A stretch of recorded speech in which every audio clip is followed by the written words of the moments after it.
here's my 5 days 4-night Malaysia-Singapore itinerary. I spent the first day flying from Manila to Singapore, then border crossing from Singapore to Johor Bahru, Malaysia. Once I've arrived in Johor Bahru, I just went out to the food market for dinner,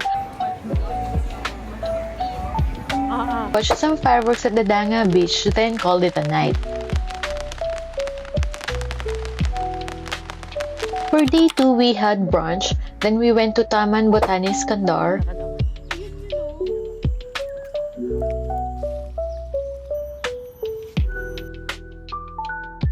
After, we just had coffee at Starbucks, tapos nagmuni-muni lang sa beach near our apartment.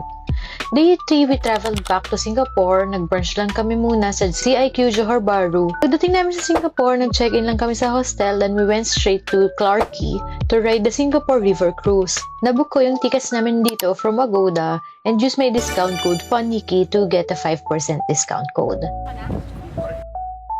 After the cruise, we just took a train to Bayfront to go to Gardens by the Bay.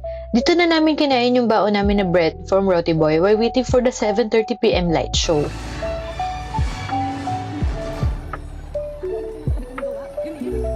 After the light show, we powered walk to Marina Bay Sands kasi may light show din doon, so nanood din kami.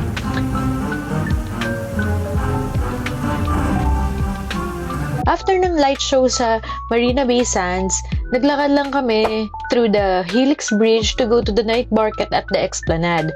Pero wala kasi kaming napiling food doon since pagod na and gutom, so we went to McDonald's for dinner na lang. For day 4, nagbook lang kami ng hop-on-hop of sightseeing bus.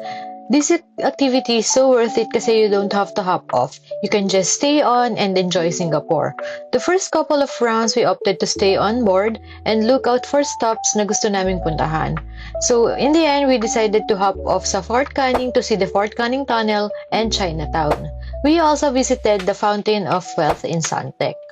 For day 5, we just strolled around Orchard, explored the Jewel, and wait for our flight in the Blossom Lounge. Share ko lang din na if you're booking your Singapore activities or anywhere in the world, you can do so in Agoda and use my discount code FUNNIKI to get 5% off. For hotels naman, you can book from Klook or Agoda.